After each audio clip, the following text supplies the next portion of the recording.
Yo, what's up everyone? This is RisingDreamer here, back with another video for you guys. I apologize for not uploading for the last couple of days. And you are probably wondering right now, okay, I'm coming back and I'm making like a technically news video. Right now in the background, you're seeing some Abrams gameplay, my top tier American lineup. And just letting you watch that in the background. But for the topic of the day, I want to talk about Warthunder, and I believe they're doing a match on us as of a misdirection. So what I mean by that is that it's nothing. It's almost close to nothing left to re-upload into Warthunder. Yes, it's a lot more vehicles they can upload in World War II, Cold War, and all that stuff. Yes, it is. It is some vehicles that they missing for that early vehicles and mid-tier vehicles as well too. But it's still a lot of vehicles even at modern era. And since they already at the modern stage of bringing this game to a full complete circle, it's like what's going on. So I want to talk about those couple things. War Thunder is crazy how great War Thunder is and how bad it is at the same time. And what I mean by that is so much potential. We have so much expectation for this game. That's why we constantly keep coming and play it, and we expect more out of this because it's no other game that's similar to this game. Like, yes, you could play something else for aircraft simulation. Yes, you could play something else for probably ships. Yes, you could play for something else for tanks. But to have that realistic aspect to it, it's not like, okay, like super simulation realistic. No, it's like you getting the accurate details of a tank and making it enjoyable for people to play and stuff like that, instead of always being in tense situations and stressing about, oh, I gotta win this or I gotta win that. You know what I mean? It's don't get me wrong, War Thunder ain't always fun, but it could be. It's hard to be fun about a war game, you know what I mean? But we can make it fun. Like, so what I want to talk to you about is that, number one, the groundbreaking update. The groundbreaking update is really nothing too big. Okay, you can transform the ground to build you cover. Yes, you can, you can shift the battles on your defenses, but be honest with you, there isn't a lot of places you can really defend because this is not really a defending game. You don't have the opportunity to defend any type of matches, anything. Only time that's gonna be useful, really, really useful, is in that game mode where you play against, like, it's a co-op. You players versus everything. PvE. That's the only time it's useful. When it comes down to a real battle, it's when you're gonna use it for a sniping to defend your either your lower front plate or your turret or your neck of your turret, and that's it. I understand that bombs can make craters and stuff like that. To be honest, I believe every game should have the mechanic when it's first introduced. That's one thing I loved about Battlefield 3. It had brought that aspect of craters and bombs and stuff like that. Like, it create a different battle, like it create a different battlefield because everything torn down, broken up, and it's like, oh, you gotta adapt to the nature of the battle, not to just, oh, this is never gonna break down, oh, this is never gonna tear up, you know what I mean? So it's like you don't gotta, people don't have to worry about that. All they gotta do is worry about the enemy, and they already know that the battlefield. Like, no, I like a battlefield of the nature changes around the more the tense the battle is at, and I felt like Warthog is finally introducing that, the terrain deformations, buildings collapsing closely, and so much more. That's why I mean this game got so much more untapped potential than I actually think it does. And like I said, it's groundbreaking. It's a good update. It's okay, but it's not something really big to talk about because people are not looking for this no more. That's really it. Then now they announcing a new tech tree. So I want to get back to this new tech tree. Then I want to talk about the modern era of this game. So the new tech tree is coming out. The Israeli tech tree on the aircraft. So that's not really a big whoop. Most of these Israeli tanks is basically in the game already, just in different nations, and I'm glad that they introduced it into it. But do we really need another tech tree in the game? Do we really? I feel like people's not looking for that. People looking for game fixes. People looking for or a different, aspect of the game. Tech trees is cool and all, new vehicles, new showcase and stuff like that. Okay, but when you display half of those vehicles already in the game, there's no point of really putting the tech tree up. You should have put it up individually on its own as a big update. Now you got people looking at this update. Like I said, you misdirecting us of what we really want, and that's what the problem with Gaijin. They give us what they want to give us, not what we want. So one thing that I do want from this game is it's like make the game make sense. I'm versing, for example, I recently just started playing World War II aircraft game, and I remember when I first started playing this game, I remember it was British and America versus Germany, British and America versus Japan. It's always been like that. For some reason, they decided just to put Germany on American team. I don't remember that game being like this. See, I came to play this game to relive out, or to imagine myself being in that World War II era of flying in a P-51, flying in a P-47, driving around in a Sherman tank, driving around in a Tiger tank, and making a difference in a battlefield. But like when you see stuff getting changed like that, it's like this is not how history was taught. This is how history get mistaken. And for them to do stuff like that, mixed battles and stuff like that, is really throwing me off. I understand when it was happening in arcade, but now this is a realistic battles we speaking about, a realistic scenario. That's what I like to see. I don't want to see no fake, false advertisement scenario. Yes, I would like America versus America, see who could duke it out, who in the best American tank. Cool, that makes sense. That could be an arcade thing. But when it comes down to realistic, people like to verse possible scenarios, live out certain histories. And that's the whole point of having all these vehicles in these games, all these scenarios in this game. Yes, it caused problems with, you could start a war, anything like that, like what people imagine war would be like and everything. It's like you don't want them to think about that. I understand that. I understand. But it's our enjoyment. Like, why do you think they make war movies? To make us live in the immersion of that war era. And that's what people doing nowadays. Okay, when I play the M1A1 Abrams, I want to be in that war era of the Gulf War. I'm sorry, I'm so immersed into this game. I've been playing it for it's like a family thing. I built so much time and effort for this game. It become a part of me. Gaijin, you made a game that came apart of some people, but you disappointed them because you lost your connection to your family. You like a relative that's disappointing of who their family is. It's like you shouldn't be. This is a great game. This is a great community and stuff like that, and they follow you wherever you do. I wish I could see more from this game. So, what is the magic trick? They trying to divert us from thinking about more modern vehicles, right?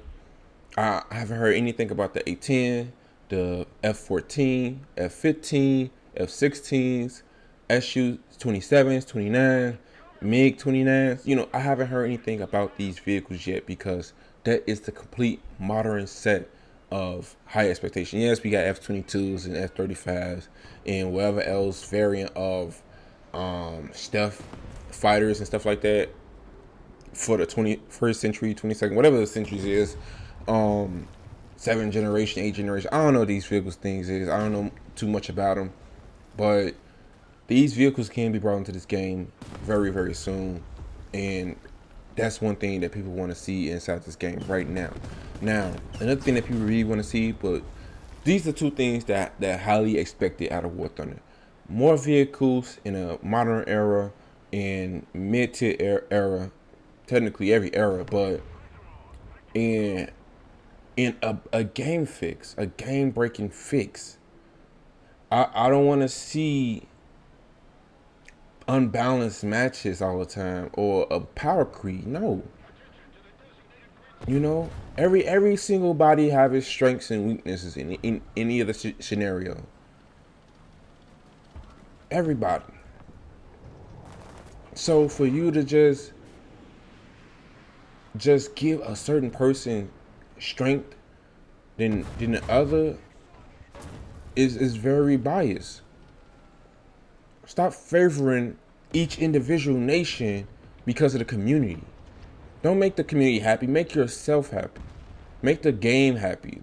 Like it's about the all around happiness, not about one individual group.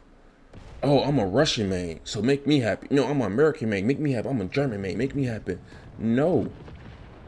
Focus on the game in a whole. I'm tired of seeing games. I'm tired of seeing vehicles that's powerful getting introduced without a counter to it. I hate that. Like, I understand you just added the Japanese Phantom EJ Kai in the what's it called, the vegan to the game as well too. Those two planes should be versing each other, not being on the same team. Nobody else should be interfering in that battle because those are two powerful nations in the game. So everybody gonna spam them vehicles out. America and Russia should verse each other. The MiG-27s, MiG-23 versus the Phantom. Look, everyone, I just want to finish off the video saying, just with a quick recap, is that groundbreaking in the new tech tree announcement is just a misdirection. Don't get too highly invested into it because it's gonna either make you like great that it's in the game or make you more upset about Gaijin model of what they're doing next. Number two, I did not speak about this, but it's a lot of vehicles that they missed to add bulldozers on. So now they just had a certain amount of vehicles that have bulldozers and stuff like that for the next update. And I'm disappointed because it's a lot more tanks that should be added with bulldozers and with that mechanic future, because it would make them tanks more valuable in the battlefield. Just to call out some, the Sherman had a couple bulldozers, the Abrams had a bulldozer, the Leopard A1A1 had a bulldozer, the M60s had a bulldozer, and so more and so far that's beyond my reach of who exactly had a bulldozer. Even the American Abrams had a bulldozer, and they could make all this work if they really wanted to, if they really dig down and gave everybody what they want, like every nation a bulldozer. So far, all they gave us was the British a bulldozer, the Japanese a bulldozers, and that's basically, I don't know any more other tanks, other nations that have bulldozers at the moment, but they could have added a lot more bulldozers if they really wanted to, because I feel like it would make those unappreciated tanks more appreciated, because it would give them more armor value than struggle creed. You know what I mean? Because the M60 don't get picked a lot. The Leopard, I don't know about the Leopard A1A1. I think you forced to get picked with that. But even so, it's still not an ideal tank that you want to play all day. And seeing the Sherman Sherman with a bulldozer is like one of the things I always wanted to see in any game, because ever since the Call of Duty Finest Hour or Big Red 1, we push it on the side of the beachhead with that tank beside you, I always wanted to get in it. So finally they could have added it, but they missed the opportunity. And the last thing I want to talk about is more modern vehicles and bug fixes to the game, more game modes to the game. You know, like I said, they miss opportunities to make stuff make sense of why certain things happen this way. Like, they can utilize that single player mode or the co-op mode to introduce new battle scenarios into Warthunder. They missing opportunities like that, and I wish they realized that and they could get that done and get that accomplished. And I don't want to see no more every nation versus every nation like it's arcade. And I really don't enjoy this game like that when it comes down to that scenario, because it's like, I understand it's great to know all the vehicles in the game, but sometimes I just want to know who I'm finna verse, and sometimes like I'm versing too much and it's like overwhelming to the battlefield, because some tanks and some vehicles, some planes are very overpowerful than others, and it really goes off the battle in every matchmaking. But that's all I really have to say about this game. I'm not disappointed. I'm just expecting so much out of them. They have so much potential with this game, even at this stage of its final years. I don't know how many years this game have left, but war is inevitable. vehicles for war is inevitable. It's gonna always be something new. It's gonna always be something that's always gonna be added to this game because it's still developing different type of tanks, different type of aircraft, different kinds of spaceships that could be caused for future conflicts. You know what I mean? So it's like it's inevitable to stop making content for this game, and I wish they hold on, stay strong, and trust in us as a community, and trust a product that it can accomplish way more than what they think it is. But I want to thank you guys if you made it this far into the video. I will be double uploading since it's been so long since I uploaded. I'm not disappointed in the groundbreaking. I'm really I'm excited to see that patch to come out. The air spray will be a great touch in the game as well too. So I'm excited to see that tech tree being introduced into the game. Will it make a difference? I believe not. It's going to still be the same game.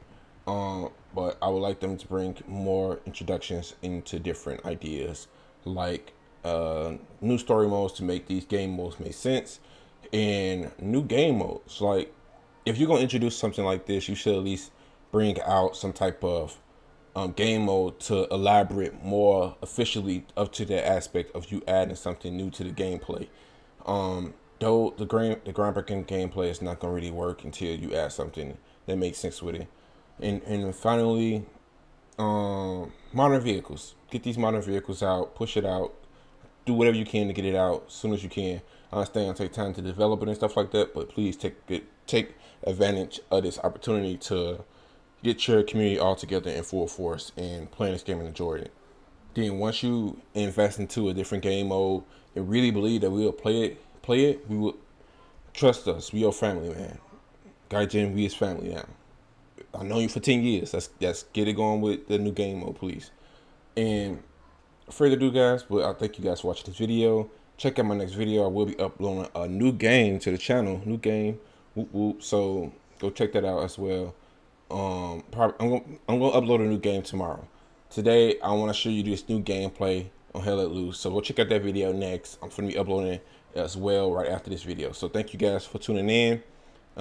Support the channel by liking the video and subscribe to the channel if you're new. And stay tuned for the next video and stay aware of my live streams on Twitch. All right, I'll see you guys in the next video. Peace.